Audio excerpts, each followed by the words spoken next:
Olá! Uma das coisas que podemos comemorar nos últimos anos é em relação às condutas abusivas de chefes e patrões, que não têm sido mais toleradas como eram antes, em que aqueles que abusam demais do poder para prejudicar os colegas estão cada vez mais se responsabilizando pelos próprios atos destrutivos, seja na forma jurídica ou até mesmo seja na forma de um cancelamento na internet ou até mesmo um boicote, que é o que mostra uma mudança interessante na mentalidade, em que mostra que aquele chefe impulsivo, descontrolado e sem empatia, como é o chefe da família dinossauro, não conseguindo mais ser a mesma liberdade que tinha antes para poder desmoralizar ou prejudicar a sua equipe, apenas por causa do manda quem pode e obedece quem tem juízo. Mas diante disso fica a pergunta, como que pessoas que claramente são perigosas e prejudiciais conseguem chegar ao poder por muito tempo?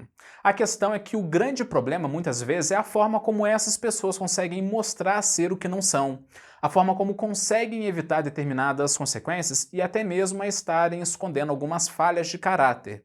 Mas quando falamos do assunto da liderança perigosa, a ciência tem mais perguntas do que respostas, pois é algo muito complexo. Mas já temos alguns sinais claros a serem investigados, a começar pelo entendimento da famosa tríade negra da psicologia.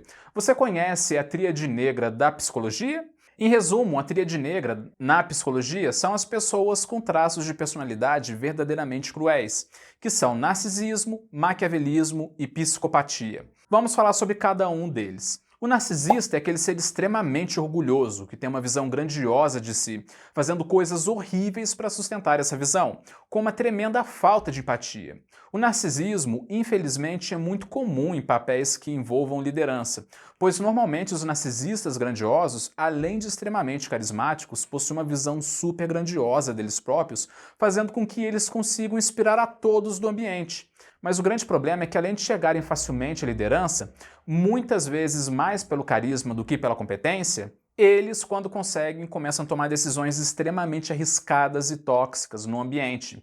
Decisões essas que são muito focadas no próprio ego. Já agora, o maquiavélico é aquela pessoa manipuladora, que só quer tirar vantagem, usa e descarta as pessoas com extrema facilidade sem um pingo de moralidade para conseguir as coisas. Um líder maquiavélico simplesmente usa as pessoas como se estivesse usando uma mera ferramenta descartável, em que o indivíduo maquiavélico não liga em nada para o afeto. Pouco se importa com a moralidade. O que, devido ao fato de não possuírem nenhum pouco de empatia, ou às vezes muito pouca mesmo, se tornarem pessoas altamente manipuladoras. Já agora o psicopata é aquela pessoa sem qualquer empatia, muito ousado e muito desinibido. É o mal em pessoa quando não recebe o devido tratamento. Ele não está nem aí às normas sociais que todos nós seguimos. E o pior, são super inteligentes.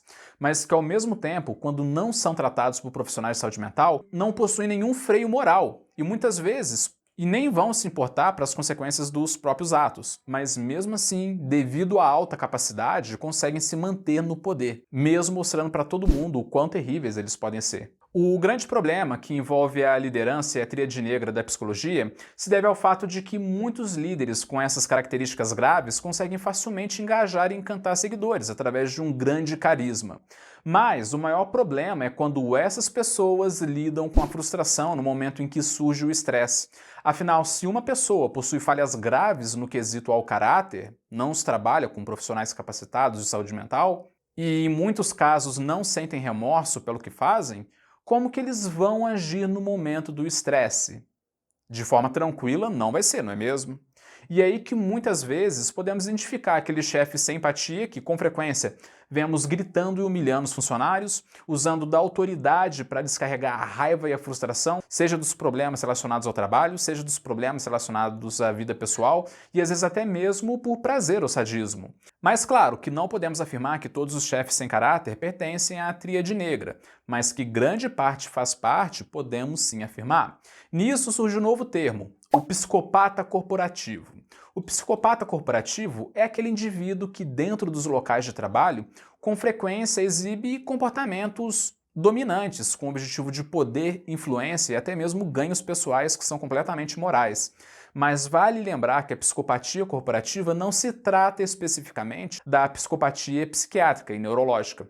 Não podemos confundir os dois termos, mas sim na questão de pessoas que fazem de tudo por poder sem ligar para as consequências na vida dos outros. Nisso, em se falando de psicopata corporativo, ele possui pouca culpa ou arrependimento pelo que faz, tem uma certa facilidade para fingir moralidade e emoções, não costuma ser recíproco, não consegue administrar a raiva, a frustração ou qualquer indignação. Mas nisso tudo, temos também um outro grande problema. O grande problema é que vivemos em uma cultura comercial em que muitas vezes privilegia o sucesso a qualquer custo. Nisso, muitas vezes, comportamentos moralmente duvidosos são tolerados e às vezes até mesmo incentivados. Por exemplo, o grande cineasta Scott Rudin, em que fica extremamente agressivo diante das frustrações, em que até já agrediu colegas de trabalho. Em um caso específico, até já chegou a jogar um computador em um assistente, porque tal assistente não conseguiu marcar um voo em um avião que já estava lotado. E mais várias outras ações, como por exemplo, jogar um vaso de vidro em uma pessoa, mas que devido à genialidade dele na produção audiovisual em Hollywood, o pessoal o vê como o gênio incompreendido, passando pano para o lado destrutivo dele em decorrência do dinheiro que ele gera na indústria cinematográfica, mesmo que para isso destrua por completo a autoestima dos colegas. Mas como identificar tais pessoas que são perigosas no poder? Essa é a questão. E isso não é fácil e nem possui uma forma específica para isso. Uma das formas é você prestar atenção em como que o ambiente lida com a questão das consequências do que os líderes fazem. Pois tem ambiente em que muitas vezes o ato imoral é recompensado, o que cria incentivos para essas pessoas, criando uma espécie de triângulo tóxico. Triângulo esse que é a junção de três coisas. A primeira é um líder tóxico. A segunda, as pessoas que toleram e aceitam isso. E a terceira, um ambiente que potencializa esse lado. Um ambiente bem predador mesmo. Como no caso de Scott Rudin, uma pessoa provavelmente descontrolada, mas que em seus trabalhos as pessoas o tratam como o gênio, passando pano para suas atitudes, ou seja, como um incentivo do ambiente, mas que agora está mudando com uma nova série de denúncias das pessoas que trabalharam com ele, que foram fortemente prejudicadas com o gênio explosivo dele. Mas vai lembrar que no caso dos psicopatas corporativos, se trata de casos extremos, de pessoas realmente perigosas e tóxicas para o ambiente que realmente lesam a saúde mental das pessoas. Não para qualquer problema com o chefe, pois muitas vezes realmente o cargo de chefia realmente envolve ter uma certa rigidez, um pulso firme, mas no caso que estamos tratando aqui, são de casos realmente extremos e perigosos e às vezes até mesmo, em certas situações, patológicos. Casos perigosos esses que atualmente no século XXI estão começando a serem condenados e mal vistos pela população em geral, coisa que antigamente não acontecia. Antigamente, por exemplo, um patrão esbravejar, humilhando, xingando, às vezes até mesmo agredindo um funcionário, em certos lugares poderia ser até considerado como algo normal e aceitável. Mas, se você trabalha para um psicopata corporativo, o que fazer? Então, aqui o melhor mesmo é pedir demissão, pois esse tipo de pessoa dificilmente muda de opinião. Aliás, dificilmente vai sentir remorso pelo que ele ou ela fez com você, ou até mesmo com qualquer pessoa do ambiente. Mas em muitas situações, aliás, em grande parte delas, vale a pena sim buscar ajuda, tanto para você quanto para as outras pessoas que convivem com essa peste. Nisso, uma ideia interessante é você conhecer pessoas que passaram pelo mesmo problema com aquela mesma pessoa e assim poder se unir para se proteger, como tem acontecido agora com alguns escândalos de assédio sexual. Por exemplo, uma empresa em que o chefe é um psicopata corporativo assedia uma funcionária, aquilo a causa um enorme constrangimento, então ela conta para um outro funcionário que aquilo aconteceu com ela, e nisso descobre de outras pessoas que passaram pelo mesmo problema. E nisso se unem denunciando tudo de uma vezada só aquele chefe que é um psicopata corporativo. Ou então até mesmo também no caso de Scott Rudin, em que uma pessoa denunciou e logo atrás vieram várias outras denúncias de pessoas que passaram pelo mesmo problema com ele. Pois em todo lugar que ele ia, ele causava esse caos. Mas claro que esses casos são casos muito difíceis mesmo de lidar. Não existe um conselho fácil para isso. E eu já presenciei algo do tipo, vou falar como é que foi. Em uma empresa que eu conheci uma vez, em uma cidade próxima, em que eu moro, tinha um funcionário com claros indícios de narcisismo patológico, em que, como na maioria dos casos, não recebia tratamento. E ele era raro no mercado e realmente ele era muito bom no que ele fazia. Ele era bem competente mesmo. A questão é que ele usava isso, aliado ao carisma dele, como forma de fazer a empresa inteira comer na mão dele, inclusive o dono da empresa.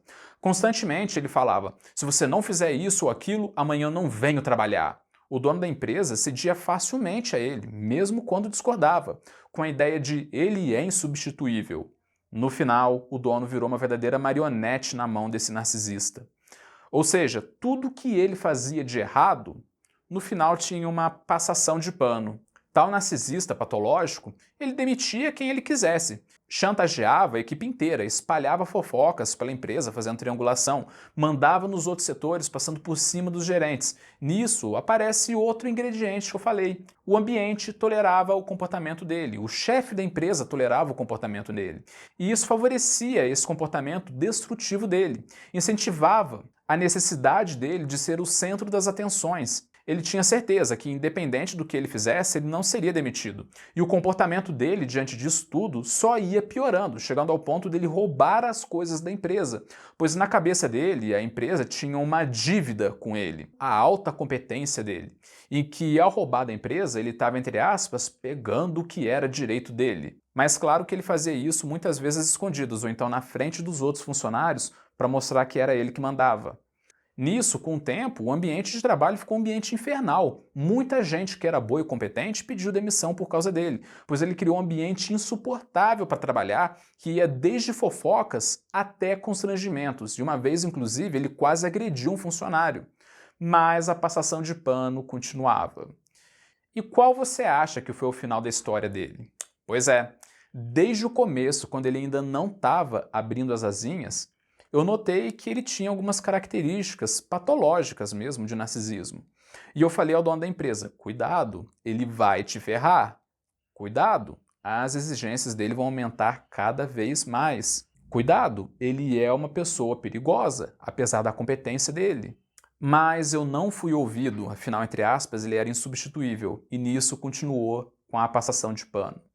Mas, como diz Warren Buffett, que é o maior investidor da história, procurando pessoas para contratar, você busca 3 qualidades: integridade, inteligência e energia.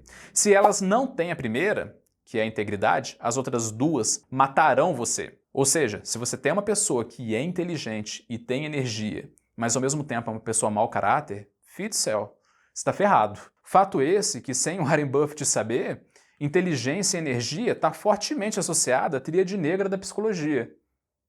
E no final, quando essa pessoa saiu da empresa, foi sendo descoberto vários podres dele, indo desde a fofocaiada, os roubos, os assédios morais, que todo mundo já sabia que acontecia, mas que não sabiam que eram tantos, até os assédios sexuais contra uma funcionária que trabalhava com ele.